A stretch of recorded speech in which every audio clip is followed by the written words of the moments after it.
Happy Sunday, everyone. I am Dr. Sharon from the I Am Dr. Sharon Show. This is the fourth Sunday, so it's Education First today. I'm so excited. I'm joined by my wonderful guests today, Dr. Essie McKoy and Dr. Eunice Perez-Humphrey. Good morning, ladies. Good morning. Good morning. Good morning. Oh my God, it's been a minute since we've had Education First. Definitely. Oh my God, It's been a minute. But we're here talking about education. And Dr. Essie, we're going to start with you. Please introduce yourself. Tell everyone who you are. Indeed. Good morning once again, and happy 2020. We're delighted to be here. Education First. We will be here all year long, and we have some very exciting shows for you lined up. I am the CEO president of Dr. Essie Speaks, author, educator, coach, and host. And I can tell you a little bit later about all the wonderful things that will be going on this year. Absolutely. So I'm excited So about much going on. It is, indeed.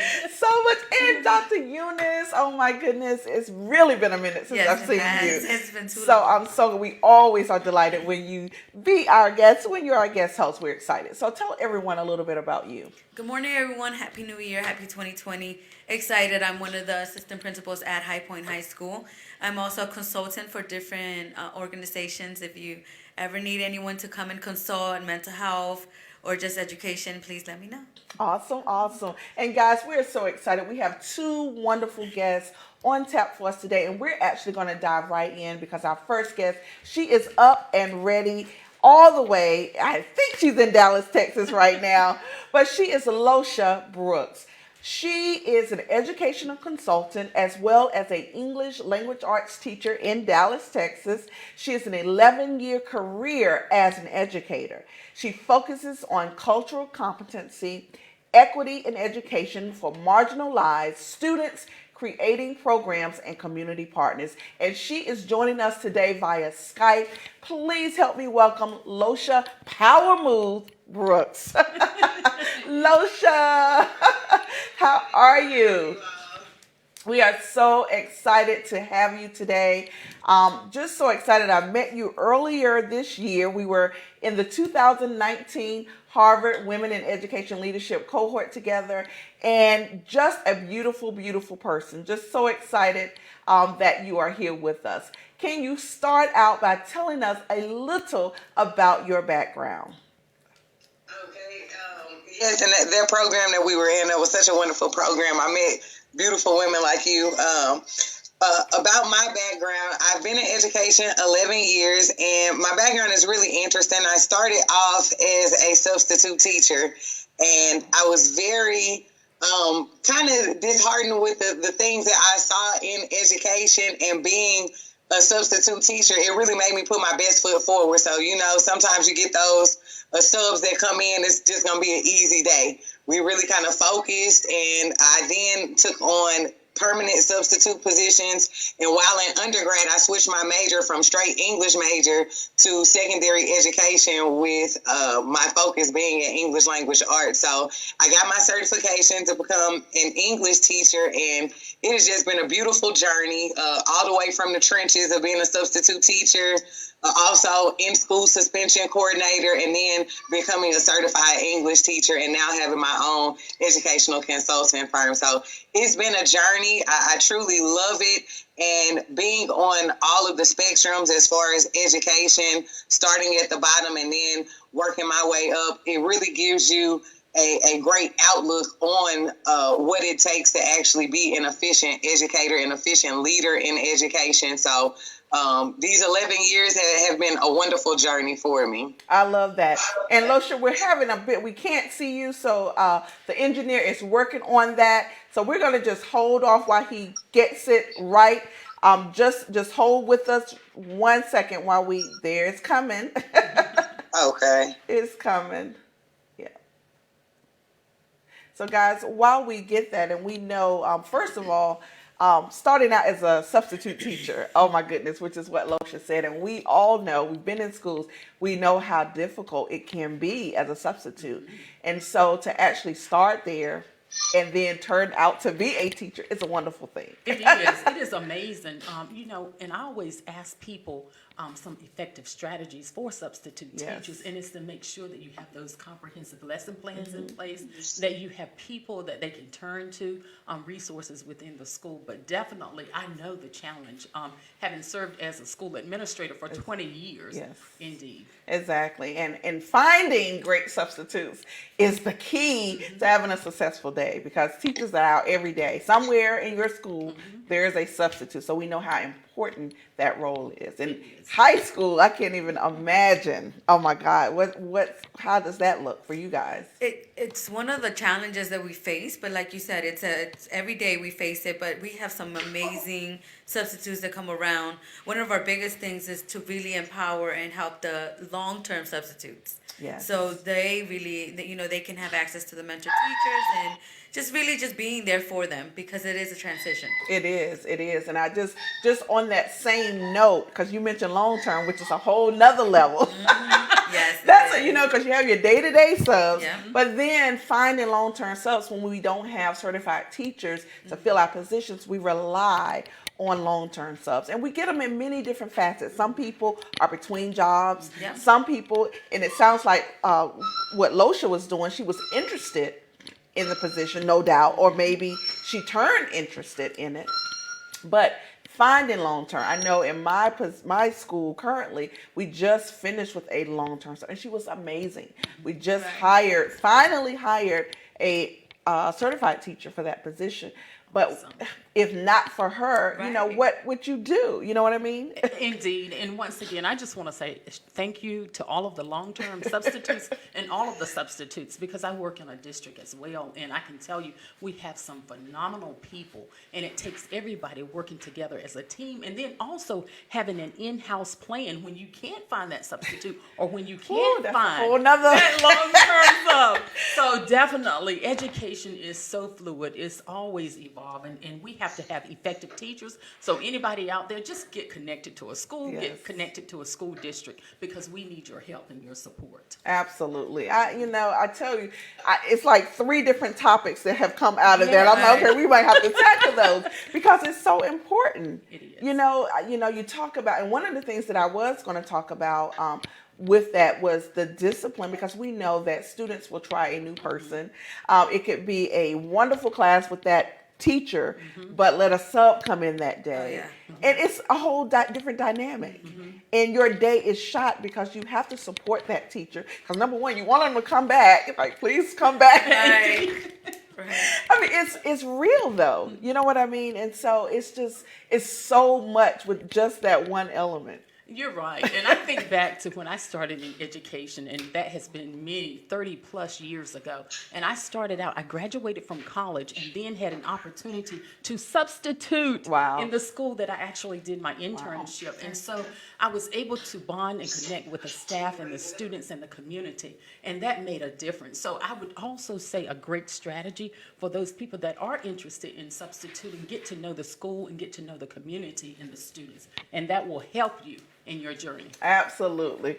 Oh my goodness. I tell you, Losha, you just topped off a whole nother topic for us on that sub. And I'm actually going to lead in with that because I was wondering, when you started as a substitute teacher, did you have intentions of becoming a teacher, or did that actually transfer once you started substituting? It transferred. Once I started substitute teaching, I was pursuing my undergraduate degree in straight English. I just knew I was going to be a published author. Wow. I just wanted to write poems and books. Wow. But once I got put in a position, I took a long-term sub position for my old third grade teacher who was actually a reading specialist. And one of the things I really admire about her, and it really pushed me to understand the importance of being an educator, she came every single day that I had her assignment. She was going out on family medical leave to help with her mother as well as retiring. And at this point, the school districts were only offering 1 day for every 2. And she had well over 300 days. As I stated, she was my third grade teacher. Wow. And so when I had her assignment, and she came every day to make sure that her students were doing everything that she had on her lesson plans. And I was like, that's dedication. Yeah, because you don't find that. it was dedication. And when I saw that, and my students were making gains and still improving because I'm implementing what she had in place. But had it not been for her, I'm not sure how successful my students would have been at the time with just being a fresh substitute. It was my first year subbing and then taking on a long-term position. But having her assist me through that was wonderful. And that really changed my lenses to, you know what, I think I can do this. I love reading. I love helping people learn how to read. And that was wonderful. It was a third grade class. And so I switched my major from English to secondary education, English content. And really, that is really what gave me my experience. Even when you do the student teaching, I don't think that student teaching is enough. The 16 weeks is not enough. I feel like my experience being a sub, being a long-term sub, and actually being in those classrooms, really seeing what it's like, really gave me my experience versus the 16 weeks. I truly don't think that would have been enough for me. So yes, it really changed my lens as being a substitute teacher, and that's what led me to my calling of being an educator. But you just gave me chills because I'm thinking that might be a good idea. Yes. It just gave me chills because it not only serves the purpose for the school, but it also gets some money in your pocket for that teacher. That almost, that really might be a key to, some things right there. Yes. And I tell everyone that's interested in education, go ahead and work in the schools, sub in the schools. I said, if you can fit it into your schedule, school districts need subs. We in need in the district that I am. You have a teacher call off the day of, or even if they put it in maybe 3 days ahead of time and you still don't have their position filled. So I tell people, if it can fit in your schedule while you're going to school, instead of, working little odd jobs, try to work your way in the schools. You build relationships with principals. You learn so many things from your peers, from lesson planning. I still use a template that I use in the first district that I worked in for myself personally because I just liked how efficient it was. And you just learn different things from different peoples as you go along the way. And substitute teaching is really, that's the best experience. Wow. That is truly the best experience. So, yes, it started being a sub and really just helping me to understand the importance of being an educator. I love it. I think it's going to be a future topic for I'm us. telling you, I just love the passion because when you get people that are dedicated and committed and passionate about what they do, it really truly makes a difference. And you can really transform a classroom, transform a school, transform a community. Wow. And so I'm just so thrilled about you sharing your journey. Well, thank you. I appreciate it. I truly love it. I want everyone who's in education to really feel like I feel. That's why I'm stepping out and moving forward with my consulting firm, in which we go to schools, administer professional developments, as well as to university, and work with students who are preparing to enter the classroom, just to give them 21st century tips on how to work with these students that they're going to be with. Sometimes teacher preparation programs already have relationships with schools that we are not going to get a contract at. So I think it's very important to know how to work specifically with urban students who are the majority students at this current time, instead of when you get placed on your 16-week student teaching, you're working with a group of students who that's not gonna be your ideal classroom in most instances. So I really want people to understand there are certain tools that you need so that you can be successful, and even assisting with first year and second year teachers so that they can be motivated and just encouraged to still bring out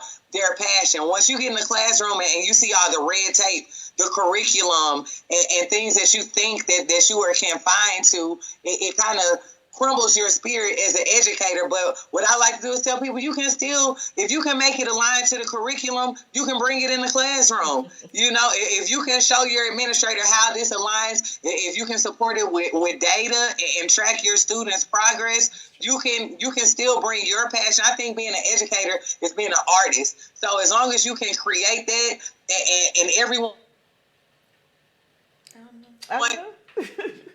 they shouldn't have a problem. So I just want people to bring out their passion and just stay motivated in the field, because if you have teachers that are creative, that's where the learning takes place. And whenever you have a book, a set curriculum, and you're saying this is the only thing that you can use, students don't operate all the same. So they need teachers to be creative. Once you build a relationship with your students, you know your students, you know what it is that they need, and you can bring that in. And that's what I like about my education. Educators, you can still be the same passionate inspiration or shining light in your classroom, even when your district says this is the book we use and this is all. You can still be creative. So I love it, and I just want everyone in education to love it like how I love it. I love it. Yes. I listened to her talk about education, and I can tell you, you know, I'm an author, and I'm already thinking, oh, I can hear a book title coming out of this conversation. So I just love it. I tell you, this is wonderful. What a wonderful way to get our first show of the year started. Yes. Talking about passionate educators. Absolutely. And really, they're making a difference. Absolutely. I just love your analogy of being an artist and Yes. how educators are. It's really your passion. You got to create it. You got to be creative. Think outside of the box, especially when we work with students that don't look like us or might not Right. have our background. Mm-hmm. You have to get creative. Everything doesn't just flow like everyone assumes. And so I think, and I also like the fact that you use what works. Yes. So you use a lesson plan or a template that works, that's efficient. And so sometimes as educators, we get stressed out because we don't know what to use. But you don't have to keep reinventing things. If something works, use it. But use it and make it work for you and your students. So putting students first is amazing. I love your passion and your energy. You really see it. Right? I just love that. So keep going. So excited. Exactly. And so, Losha, you really focus on cultural competency. So talk to us a little bit about that, because with First Class Educator, that's one of your main focus. Talk to us a little bit about that. So I noticed that a lot of the curriculums for my target demographic when I was working in St. Louis was Eurocentric. And what I mean is none of the people in the books or the novels or stories, anything that we were reading, none of it my students could relate to culturally. And I think, you know, we talk so much about engagement. You know, the students have to be engaged. You have to have an engaging lesson. But the curriculum also has to be engaging. And not only engaging, it has to be relevant, culturally relevant. Students need to see themselves in the curriculum as well as in the future. And so being culturally competent also means that I know my student demographic. When I moved out here to Texas, I researched the schools that I were applying to. I noticed that I'm going from a state where your classroom, certain demographics are 95% African American. And now I'm coming out here where my classrooms are going to be 51% Hispanic and 49% African American. So now this means that I need to incorporate material that my Hispanic babies are going to be able to relate to so that they can get the same experience through the curriculum and through the literature. And so cultural competency competency and relevancy plays a large picture when it comes to student engagement. If students can see themselves in a curriculum, and I mean in a positive way, not see themselves as a slave, so to speak. And I bring that up simply because one of the units that we had to start off with in one particular district was slave narratives. And being an African-American woman and having majority African-American students, and I'm starting my babies off with learning about their history as being a notable slave, it was disheartening. So, just finding things that actually motivate your students and encourage them through their culture, but through the content as well. I think it's fairly easy to do it in English content, but with creativity, you can certainly bring cultural relevancy and cultural competency in any content with just a little research and creativity. But I think it plays a large part with motivating your students to want to work. When they're learning about themselves, they see how it relates to them and their future, you're going to get so much buy-in. So cultural competency is just a large piece, as well as for educators. Like you said, first-class educators, we work with teachers and helping them understand the importance of cultural competency, knowing the background of their students. Once they can understand the background of their students, it's so much easier for them to then bring in material that their students can relate to. And it just brings so much more substance into that classroom. The conversations change. You see the light bulbs in the students' eyes go off when you introduce them. I introduced my students to Benjamin Banneker. I was working at a high school. They didn't know that Black people could read and write, that they had free Blacks when slavery existed in America. And you have him writing a letter to Thomas Jefferson, and just the language and conventions, the grammar conventions that he used. It was like, Miss Brooks, these are juniors. I didn't know that Blacks could write back then. Like, I thought we was just slaves. And just to see them at 17 years old learning this, it's just amazing, especially when me, myself, I learned certain things later in life, and I try to give it to my students in an appropriate manner, but I work it into the curriculum. And cultural competency, like I said, you're going to get so much buy-in once you understand your students and they see that you're making an initiative to actually bring in material that they can relate to. It's amazing. You can get them to do everything that you need to do within reason, as long as they know that you value them as well as their culture, and that you're administering your content in a way that they can actually learn. I love it. So, Losha, what's next for you? Is major. I love it. What's next for you? I'm sorry? So what's next for you? What would you like to do next?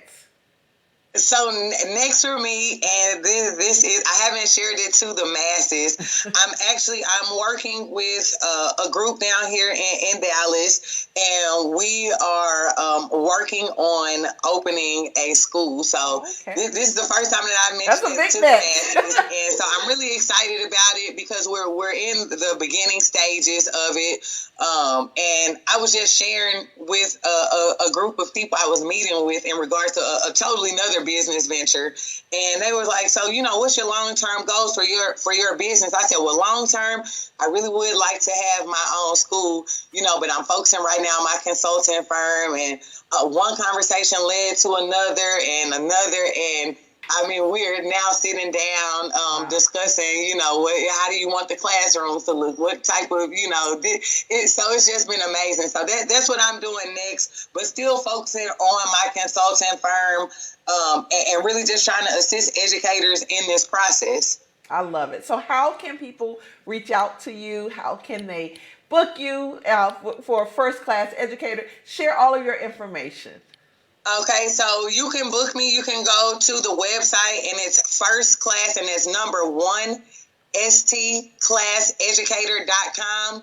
And then you can scroll down there, right there when you open the web page, you can go to book online, send me your contact information, and then we can go from there, or LoshaBrooks.com, LOCHA Brooks.com. BROOKS.com. It'll lead you to the same place, and you can reach out. I'm Losha Brooks on all social media. And I would be grateful to come and speak to your educators for professional development, to come and speak with students and teacher preparation programs. And we tailor all of our programs to the needs of the educational institution. So if your educators needed help with lesson planning, classroom management, we can help in any area in regards to education. I love it. Losha Brooks. Losha Power Moves Brooks. So excited. Thank you so much for joining us on Education First. Again, she is the CEO and founder of First Class Educator, out there doing great things, making power moves. That's what you're doing. Thank you. Absolutely. So thank you. So guys, you want to stay right here with us on Urban Style Media. We're going to take a quick break.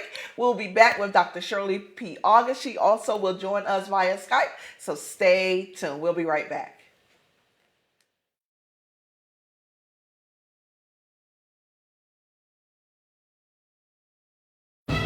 A single scientific event can awaken within all of us a child that thirsts for knowledge and craves understanding. With understanding comes passion, and with passion comes growth. Then, a beautiful treasure is unlocked. The science machine unlocks these treasures every day. Every show, every child, every race, every age, every time.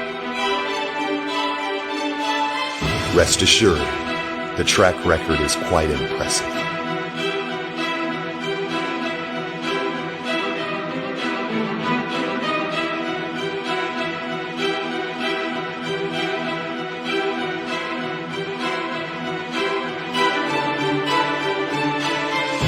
Rooted deep in the mind of every child is a desire to do something positive, to be recognized and appreciated, and imagine a better world. When learning is made to be fun and exciting, when you encourage a child to try repeatedly without any fear of failure whatsoever, when you teach a child that failure is a step forward, not backwards, and it's a normal part of the learning process, when you change a child's perception towards anything from negative to positive, the learning that follows is not a surprise, it's by design.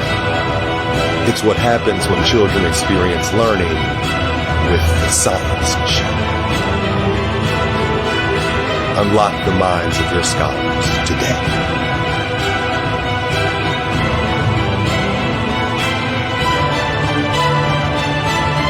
He was like, he made science fun. That's what I like. When I learn, I want to be taught, but in the same way, I want to have fun.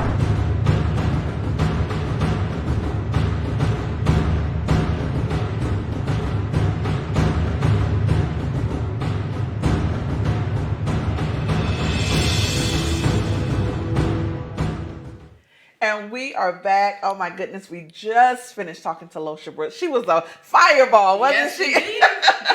I love it. And now we come to Dr. Shirley P. August. Oh my goodness, she is currently an elementary school principal.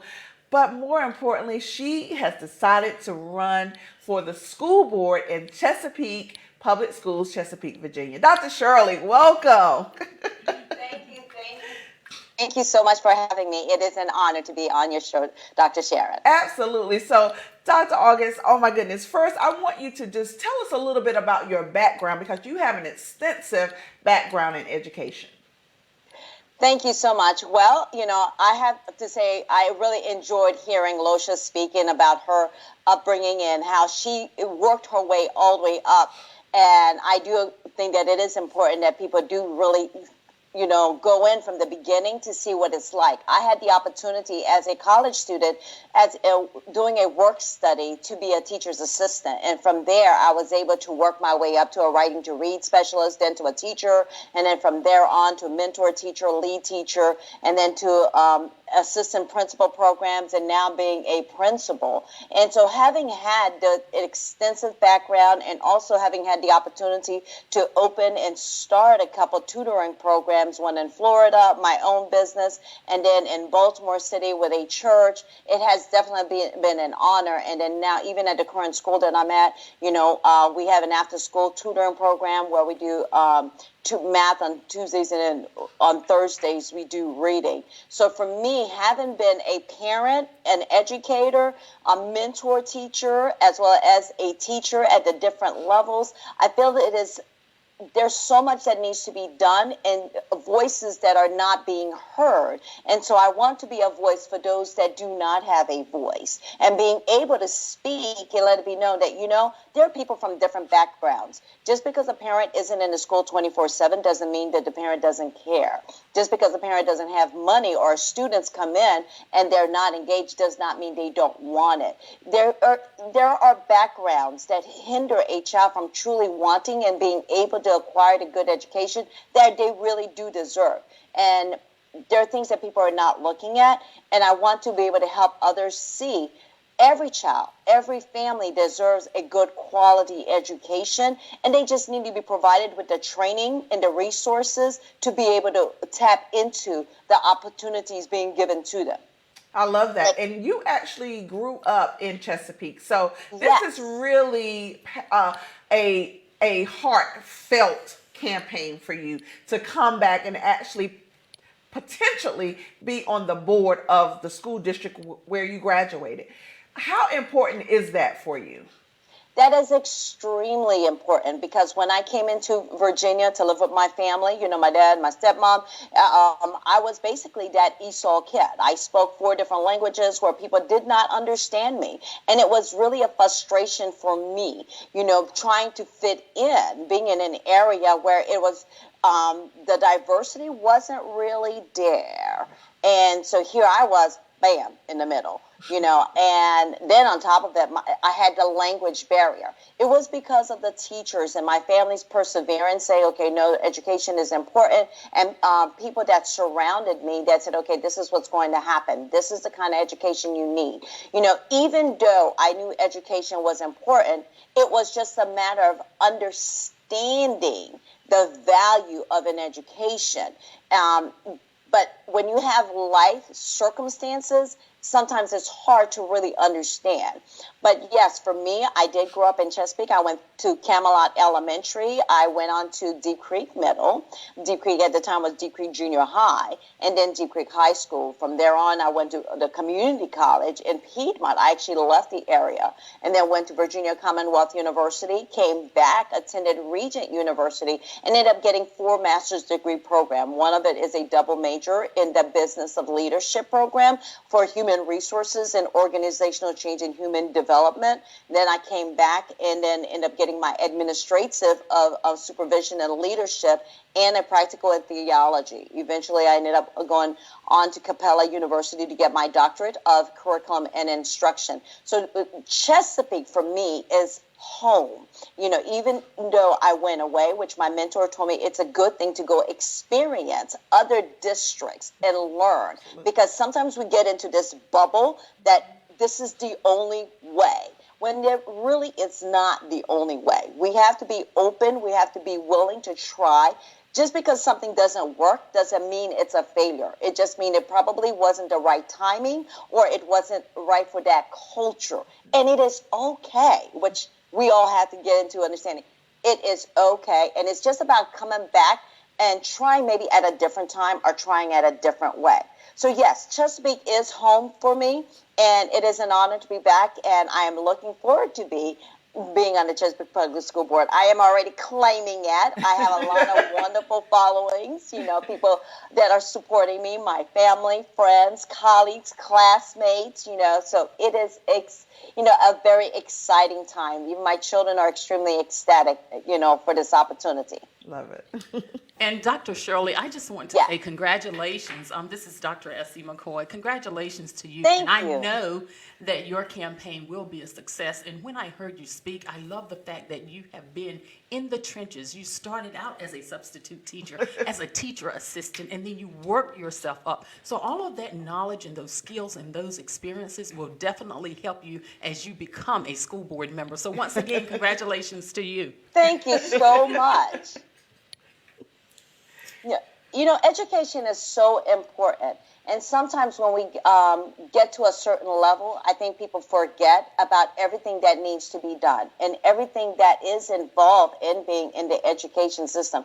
Just hearing Losha speak, I could just truly relate to a lot of the things that she was saying, and it is so important that we do take into consideration the diversity of the children and the communities that we are involved in, and not just look at one area, but look at all of the areas. Chesapeake is very diverse. And sometimes people won't, it's hard for people to believe it, but you have the money area, and then you have the not so money area. And then you have all of the in between. It is important that we take a look at all of the areas and make sure that from the money to the areas without, that they are all treated equally and everybody is able to get a good quality education. Because unfortunately, sometimes you have what you call generational poverty, or sometimes it's generational lack of knowledge of education, or maybe even generations of where families have had a hard time with the school system and do not believe that the school system supports them or really believes in them and in their background. And it is important that if we start helping everybody understand, it doesn't matter where you come from, what your background is, what you had, what you didn't have, or, even currently, if your family is struggling, education is still of value. And you too can get a great education. And we, the school board, we, the educators, will do everything we can to support the families, the students, because in the end, the children of today, they are going to be our leaders of tomorrow. Whether they're in the impoverished area or in the wealthy area, they are going to be the ones making the decisions for all of us, in reference to what's going to happen 20 years from now, 30 years from now. So everything we do today is going to impact all of our future.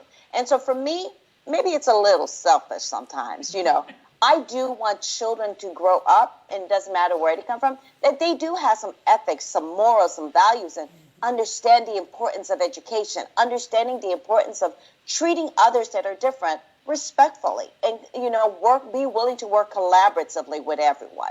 And it all starts with us, showing the children how we can do those things, showing the children, that, hey, just because somebody doesn't look like you, doesn't talk like you, doesn't dress like you, it's okay. But that doesn't mean we need to treat them badly or differently.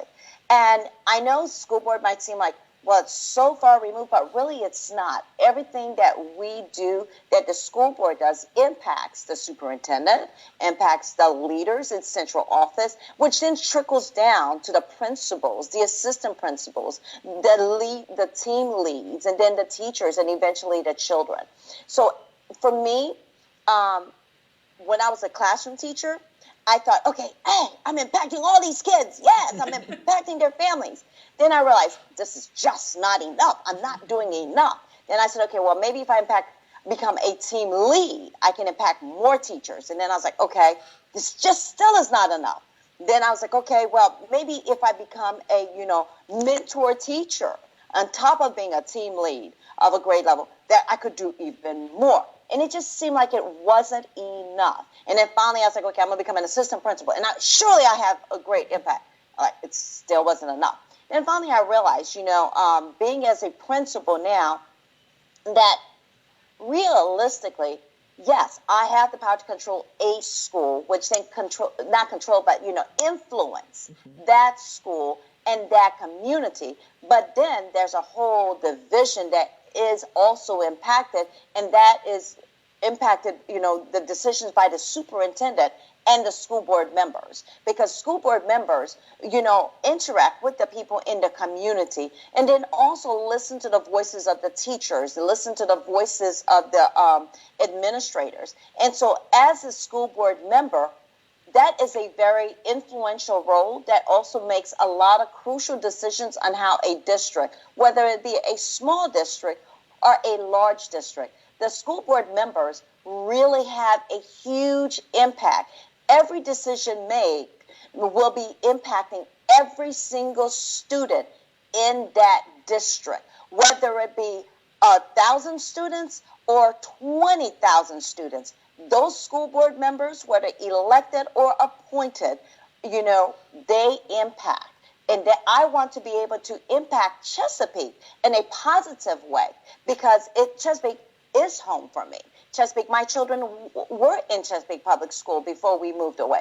And the fact that I grew up in Chesapeake, I have nieces and nephews and friends, their children in Chesapeake Public Schools. I want all of them to know how valuable they are and how they too can truly impact Chesapeake, Virginia.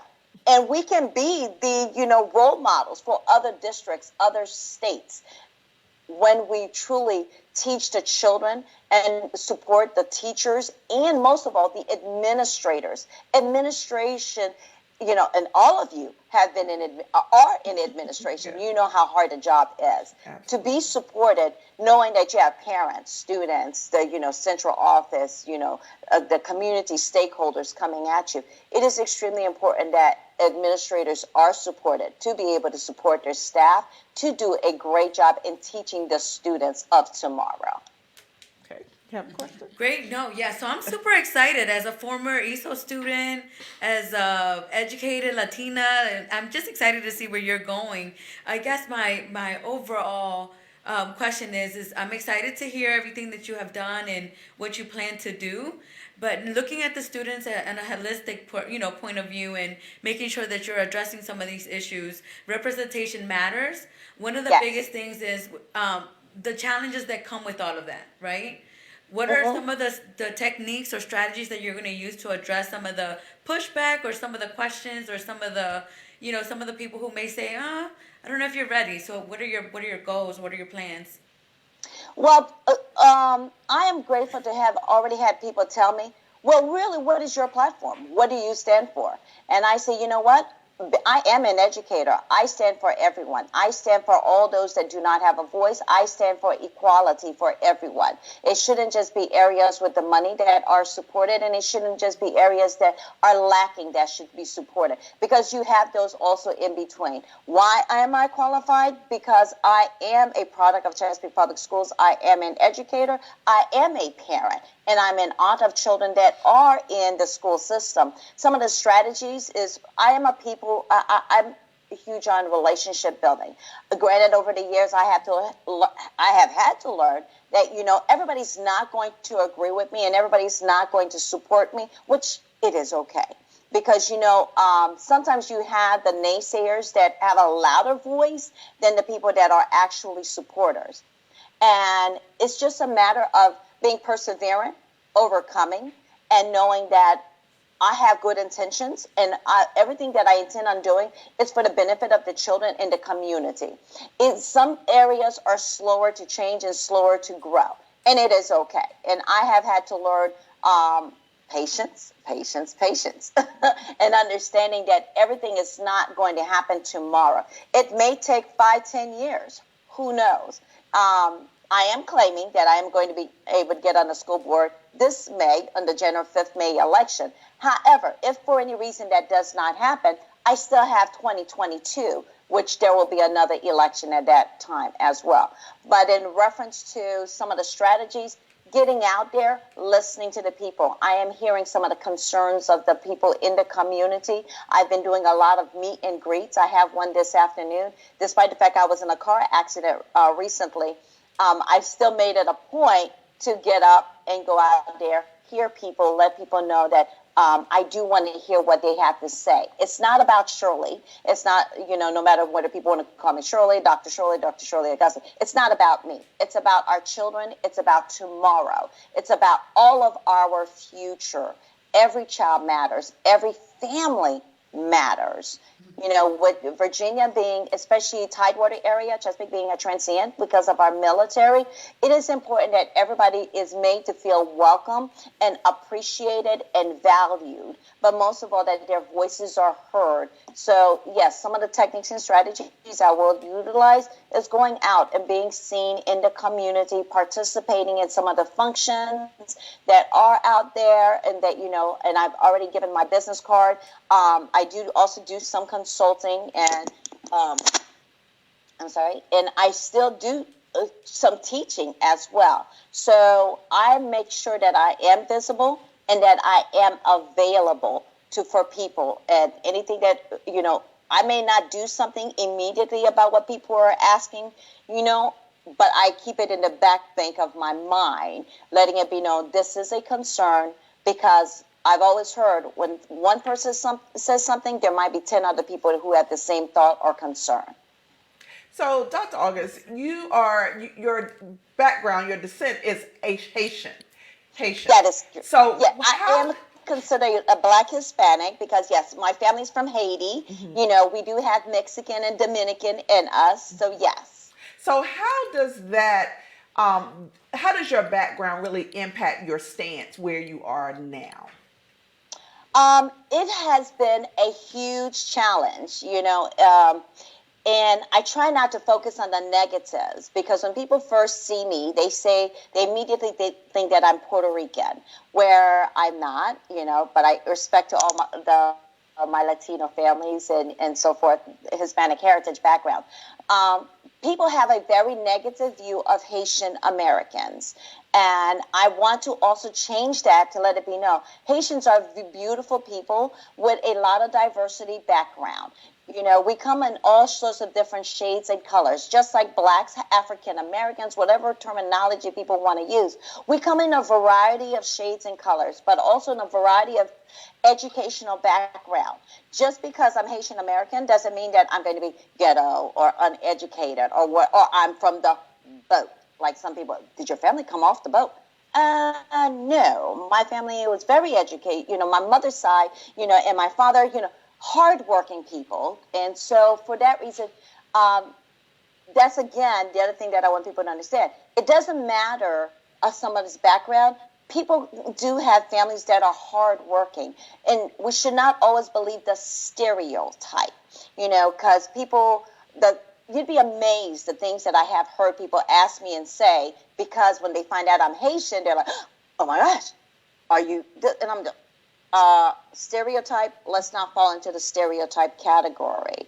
So for me, being of a very diverse background, I try and help people understand diversity is beautiful, and we need to respect each other for who they are and what they bring to the table. It is okay to be different. I love it. So how can individuals support you? How can they help you in your campaign? And please provide all of your contact information. Well, you can find me anywhere on social media as Dr. Shirley P. Auguste with my middle initial. That's P for Peggy. Or they can find me at Dr. Shirley or, you know, Shirley A for School Board at Chesapeake.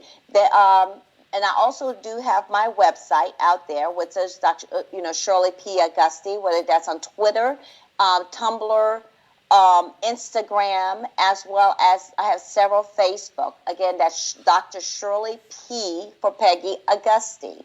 And I am in the community this afternoon. I'll be in Portsmouth with Crystal Peace, who will be launching also her book talk, and I'll be doing a guest appearance over there with her. And then next week I'll be speaking at one of the civic leagues as well. And I do on my Facebook, Dr. Shirley P. Auguste for Chesapeake Public campaign for Shirley P. Auguste, for school board. They can find me on Facebook as well. And again, Dr. Shirley P. Auguste at gmail.com, if they need to email me. And so all they really have to do is put my name in the Google or in any of the social media links, and they'll be able to find me. Oh. And how can they support me? Make sure you're a registered voter. on my webpage and all of my links, I have put up there the link for the Virginia registration to vote. Because what I'm finding out, a lot of people don't know that they have to register to vote. So for the General 5th May election, it is imperative that people register right now. So go on Dr. Shirley A. Auguste campaign for school board and on my Shirley P. Auguste website, and you'll be able to find a link. It'll take you directly to the voters registration to register to vote in the state of Virginia, and make sure you select Chesapeake, Virginia. And that way you'll be able to register to vote. If you're not registered to vote, on May 5th, you will not be able to vote. So it is imperative that you register today to vote, because only people who are registered in Chesapeake, Virginia would be able to vote for me on May 5th general election. Awesome, awesome. And one thing about Chesapeake Public Schools is the board service everyone. It's not by area. So everyone can vote if you are a registered voter in Chesapeake. That is absolutely correct. We represent, for example, once I get on the board, I will represent every school district in Chesapeake. It won't just be Camelot or Deep Creek. It won't be Great Bridge or Grassville. It won't just be Hickory. It won't just be, it will be every single district. And all board members have an equal vote and an equal voice. Awesome. Well, we wish you absolute success. We're going to make sure we follow you and celebrate you once you get on board. I want to thank all of you for giving me the honor to be able to speak, and to be on your show, Dr. Sharon. Thank you so much. It is an honor. It is a pleasure. Thank you so much. Thank you. Oh, my goodness. So exciting today. I know. I tell you, the passion is coming through. These educators. Goodness. Wow. Absolutely. Awesome. Absolutely. And, we only have a few minutes left, and there's so much that each of you are doing. I'm so excited to have that. And so, Dr. Essie, we're going to start with you, because I tell you, your list gets longer and longer by the day. I tell you, I've been very blessed on this journey, and just to have such great people around me like Dr. Sharon Porter, I am very blessed. I am continuing to promote all of my books, and I was listening to Dr. Shirley talk, and a lot of the things that she talks about, they are mentioned in my book, The Heart of School Transformation, but it really applies to the heart of transforming an entire school district. I love it. And serving as a school board member. So I encourage you to go out there and please make your purchase. Also, I'm an AKA. We just celebrated 112 years of excellence. So definitely Amazon best-selling author 4 times. So we want you to make your purchase.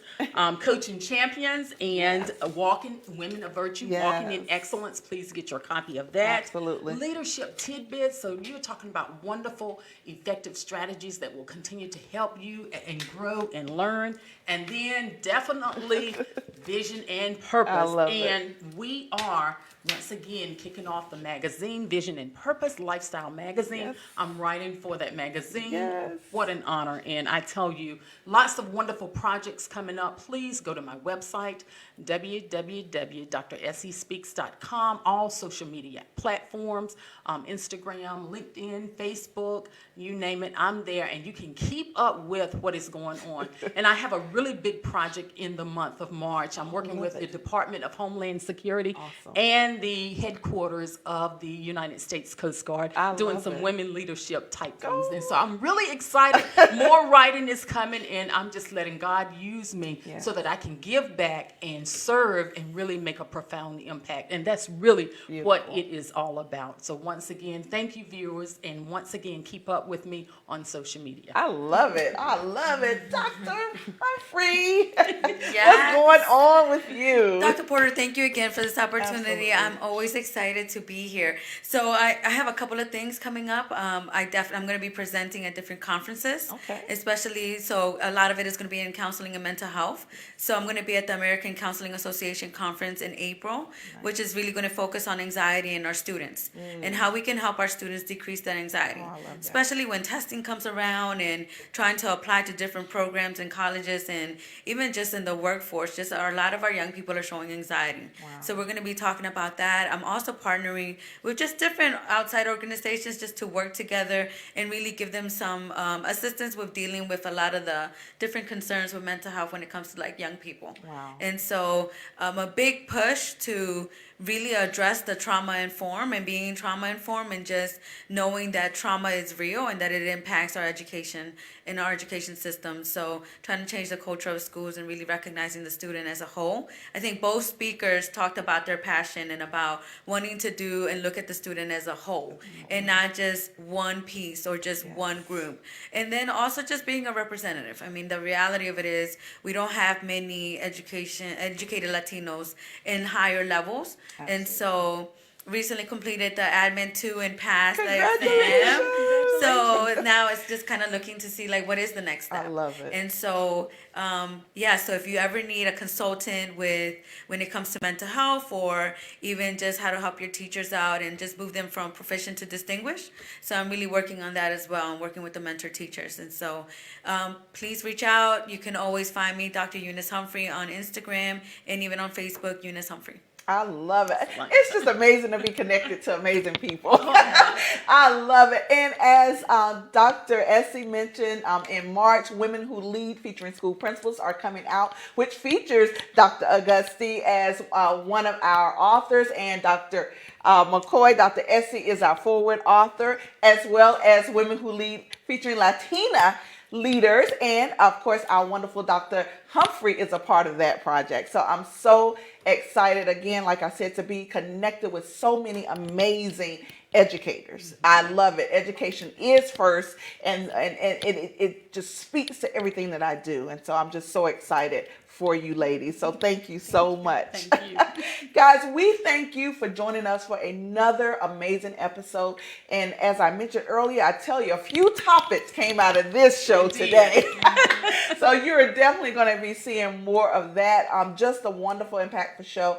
Thank you, Losha Brooks out of Dallas, Texas. And thank you, Dr. Shirley P. Auguste out of Chesapeake, Virginia. We really appreciate you. And I also thank my wonderful co-host today, Dr. Essie McKoy. Thank you. Dr. Eunice Perez-Humphrey. Thank you. Great. So guys, we also want to say thank you to Marcus, our amazing engineer for today, making sure everything goes smoothly. So please join us next month, February, for another wonderful episode of Education First. We'll see you next month. Thank you.